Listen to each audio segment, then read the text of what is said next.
publication with a history of 95 years, which is called the Review of Economics and Statistics, has been featuring the most prominent economists of the world. And it's my true delight to introduce you for the very first time in the history of this long-standing publication, the Mongolian Economist was featured in the recent online edition, co-authoring the very major article. And today, I'm delighted to introduce you the co-author of this publication, Dr. Erdenbat. Good evening and welcome to our program. Good evening. Thank you very much. And thank you, first of all, for joining us today. And I would like to start with congratulating you on this publication. Thank you very much. Thank you. And so let's start talking about the subject of the publication and how did it happen. The research that's just been published is an econometrics paper. So highly technical. The work was requested by the Bank of England. They wanted a new methodology that looks for structural stabilities in a given model. So the breaks can happen everywhere, anywhere in the model, and the number of breaks could be uncertain. So within that uncertain context, how do you know if there are breaks and how many of them? How do you statistically test those breaks, etc.? Those were the questions the bank was interested in, and our research team carried out the work, and it's just been published. When you heard that your publication is going to be published, what was your feeling? The very first. It was a great feeling. The Review of Economics and Statistics is just the world's top 10 economics journal. In our econometric science, it's number 3. So it's a journal that people dream of publishing in. Even the professors in the Western world have never published in that sort of journals. And the Nobel Prize winners often publish their works in those journals. And if you get many publications in those journals, you are likely to get a Nobel Prize. Right. So I was very proud. Have you been published in Mongolia? Not yet. But I'm sure it's going to lead to some appearances in our media for you. I'm sure it will do, but my priority is international scene. So how long have you been doing economics before having this publication in a worldwide important journal? I studied economics since 1996. From the very beginning, the science started to develop in Mongolia, just after the collapse of communism, and it was an interesting time to start learning economics, this free market economics. In 1990s, everybody had a choice whether go to law or whether go to economics. It was one of the most popular sciences. Why you have decided to go for economics? I think it is still a very popular subject for students. By that time, I don't know why, but I have always felt that was the subject I should study.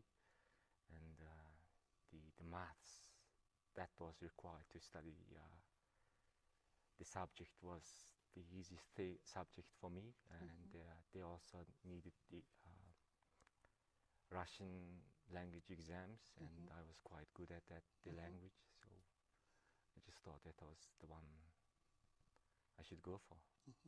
So you graduated the Mongolian National University, majoring in economics, have you? No, it was in finance. I did my BA and MBA in finance at the university. And then, after you graduated, you went to study in University of Manchester. That's right, I did. Please tell about your personal experience. How did you manage to get enrolled in such a prestigious university among many thousand applicants? What do you think made the commission to select you? Yeah, it was a kind of a luck. It's true that the University of Manchester is one of the top universities. If I were a British person, I would have struggled a lot to get into that university because it's one of the most popular destinations for students. But lucky for me, this Open Society Institute in Mongolia offered a scholarship for Mongolian students wishing to study abroad, and they had the economics program on their list. So it was an open competition scholarship program, so I competed for this scholarship and got it.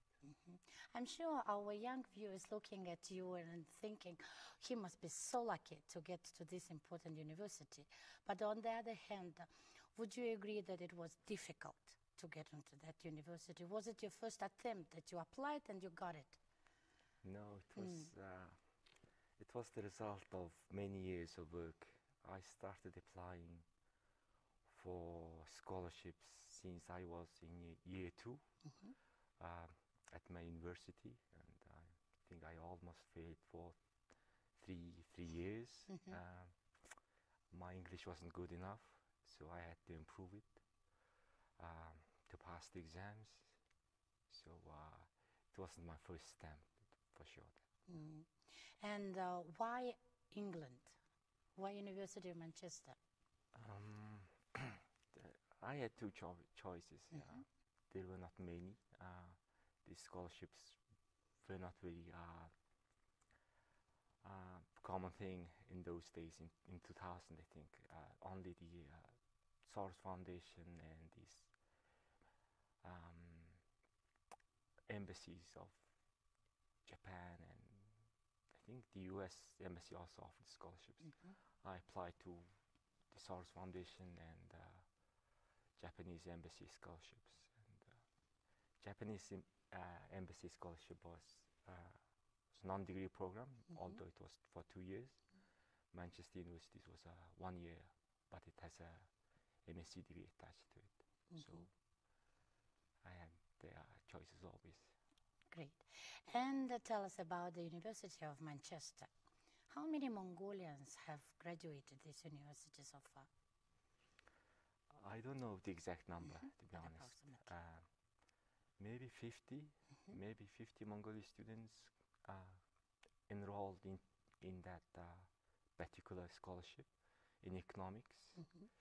It continued for quite some time, started in 1998. I might be wrong, but I think it ended in 2010, something like that. And what was the special learning and studying at University of Manchester? Well, it was very a nice place to study and live. It wasn't as expensive as in London, but it was quite cosmopolitan, quite big city. The living cost was quite affordable, and Manchester is regarded as a student city because there are quite a lot universities and colleges in that city. So it was a very nice place to live and study. Usually we have some critics going on in Mongolia that the Mongolian students, when they study in Mongolia, they do nothing besides studying. And they create burden for their parents to take care of their living expenses, entertainment, etc. But when they go abroad, they work twice, triple times harder, besides doing good job as students. And you are also one of them. You have worked as a research associate at the university. Please tell, how useful was it for you as a student to also doing the research work on site? I started working part-time when I got into my PhD program. I didn't work at all except the summer months during my master's. So the master's was a very crucial time for me. I really had to work hard to get a scholarship for my PhD, etc. So I didn't really work during the master's. But for the PhD program, it is expected as a part of your training. You have to be teach to learn the subject, so you'll learn better if you teach it. And you have to, as a PhD graduate, you'll likely be employed in a university. So you will be working with the students. So the sooner that you start working with the students, the better. So it was a great experience. Yeah. And what was the subject of your thesis for PhD program? It's quite long. It was called 3 essays on the expectations hypothesis of term structure of interest rates. So that's analyzing the relationships of interest rates with different maturities of the government bonds. So the study was concentrated on the US and UK markets. And now Mongolian market is also introducing government bonds for quite a long period of time. What would be your suggestions to improve the current system, if there are any? Yeah, the government of Mongolia is trying to create these bond markets. That's true, but it's not very successful. At the moment, as we all know, that euro area is in financial crisis, and they are trying their best to raise money on their bond markets, and many of them are failing. So at this particular moment, if the government of Mongolia issues a bond, it has to offer very high interest rates, which isn't very good for the government. But after the financial crisis, that's one thing that we should really do.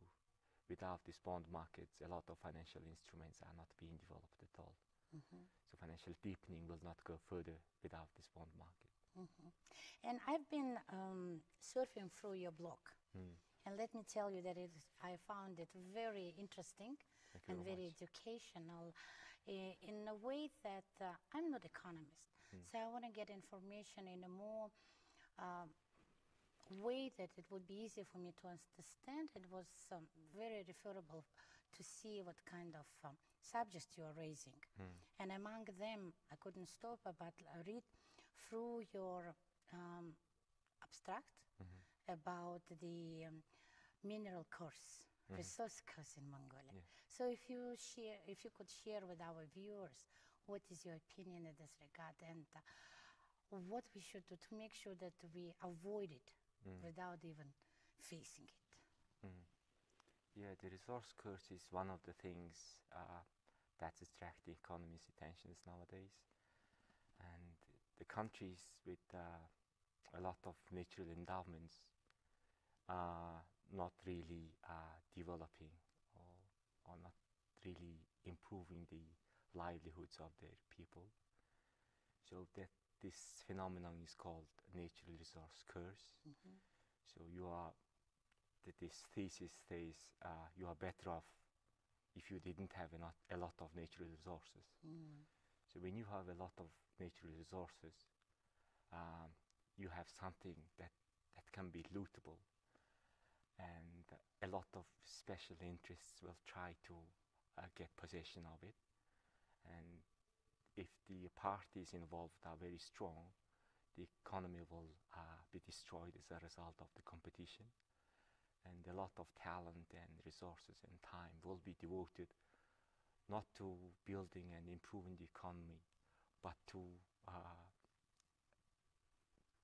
possess the rents. So that's one of the channels this phenomenon occurs. So you asked what we should do. Right. And if you look at our recent statistics, the rule of law is degrading quite fast. So that's the environment where this looting can happen. So if each of us respects the existing laws and require the others to abide by the laws, these things won't happen that easily. A lot of things depend on the people. Rather than demanding a lot of money for nothing, we should really consider this amount of resources not renewable and not actually for our generation. It's being requested by many generations before us, and should be left behind, some of it, to our future generations as well. So we have to follow some optimal path of exploitation. Obviously, I can't say we can use any part of it. We should consume a fair share of it, but we have to be aware of that. As an economist, I'm sure you've been studying the models of other countries. What was the failure or success factors of their economies? So when you said that we definitely need to use a fair share of our mineral sources, is there any theory what percentage of the available resources we should be using and which we should be keeping for the future generations and further explorations? Yeah, economists have developed such theories. The one of them is called the optimal extraction theory, developed by Hotelling in 1934. People have been using it, but nowadays in Mongolia, nobody is really paying attention to that theory.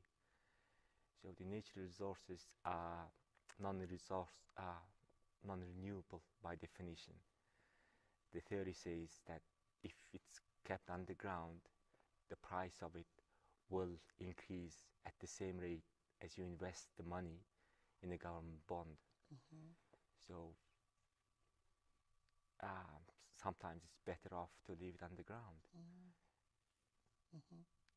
But is there any percentage indicated which is I cannot just tell it top of my head. Maybe depending on the resource amounts available for the country also. And as well as the global economic conditions, the model takes into account a lot of inputs. Right. So if you could give the right inputs, it will give you the result. But I don't have the results yet. Recently, all Mongolians have been told that there are estimations of the world economists that in coming 10 years, 20 years, Mongolia is going to be one of the number 10 economies in the world. Do you agree with this statement? The number might go up quite sharply. That's true, the GDP. But GDP number is just a number. And a lot of it is coming from investments. So once the investments are put into physical capitals and etc., there won't be any more growth. So we need something to grow afterwards. And a lot of investments are being made by foreign capitals. So a lot of the profits we will make will go to those capitals. They will basically leave the country. And a lot of money is being paid out for fuel. For example, if our GDP is $6 billion, approximately 2 billion will go out as a fuel cost to Russia, etc. So what we have to look at is the profit. What's left to Mongolia, not the overall level. $6 billion GDP is just like a price of things. You have to concentrate who's getting what profit, what percentage, and so we should really scale down on our expectations. And I guess this is one of the subjects of your studies as well, because your CV says that you also focus your studies on environmental economy, which is related. That's right. What are the major areas of studies you do in terms of environmental economy? So that the natural resource course is the only the place I interact with the environmental economics. But the natural resource use is a huge subject, and so I'm quite really enjoying it. And now you are working as professor at the Mongolian National University. As an assistant professor, I should correct.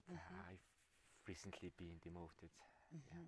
And when people come from abroad, they are filled with ideas, initiatives, which are very important, as they believe, to make it happen in Mongolia, which we can copy or modify, better to say. What was your reaction when you came back? You started working as a professor in the Mongolian National University in comparison to experience working in the University of Manchester. There's a huge difference. You cannot really compare them. See, the national universities, especially the School of Economic Studies, is quite young in terms of how many years it's studied economics. And a lot of things need to be done. And I hope it will go in the right direction, but I can see a lot of directions it's taking that are wrong, and I try to warn them. And I hope some of them do listen to my advice, but there are occasions me being left very pessimistic. But this is the cause that I have to fight. If I don't fight, nobody will. So that's the reason, one of the reasons why I came back, to leave my jobs and opportunities abroad. Looking from your CV, I also saw that after completing your PhD, you at the University of Manchester, you went working as a professor in the Lancaster University. What was the reason why you decided to change the universities? The academic culture in England and in the West is that they detest this inbreeding phenomenon. So if you graduate from a certain university, say University of Manchester, people expect you to leave the University of Manchester work. Because if you are working with your supervisors in the same university, there won't be any conflicts. You will respect obviously your supervisor, and your supervisor will, or professors will treat you gently. But that's one thing they really don't want to have, because the science is based on conflicts. Science is based on tension. So you will really need that. And a lot of this phenomenon is observed in the West, for example. If a child goes to university, he or she often chooses to go to university that's outside their hometown. So when you are 18, you will just leave home, and you will leave your home for good. And it's good thing. It's like you are becoming a fully fledged person or a researcher.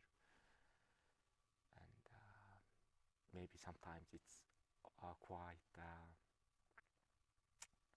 how to say, violent or easy, not easy, but it's, I think, the right thing to do. Exactly. And let's talk about the position which student in Mongolia should take to make sure that also face the challenges which needs to be taken, which maybe Mongolian students, they are not accustomed to do. And I've been very impressed with the article you have placed in your blog, recommendations for the undergraduate students. And not many people, unfortunately, yet know your blog. I hope that it will become very popular soon. If you could share with the basic ideas, what do you believe makes a student better student? I think self-motivation is a very good thing. You really have to have an aim and go for it. As a young person, you have a lot of opportunities. You have opportunity to spend your time with your friends, or you can do follow your hobbies, etc. But we have only one shot in life. As a young person, you have only once you will have your youth. So you have to really have to make sure you exploit it. So you have a lot of energy, you have a lot of time. So you really have to devote your time and energy to something that you really want. I see a lot of people, a lot of students, spending their time on various things, not concentrating. So then you are likely to end up without results, without success. The concentration and dedication really leads you to success into anything. Exactly. And economics itself is a very broad subject.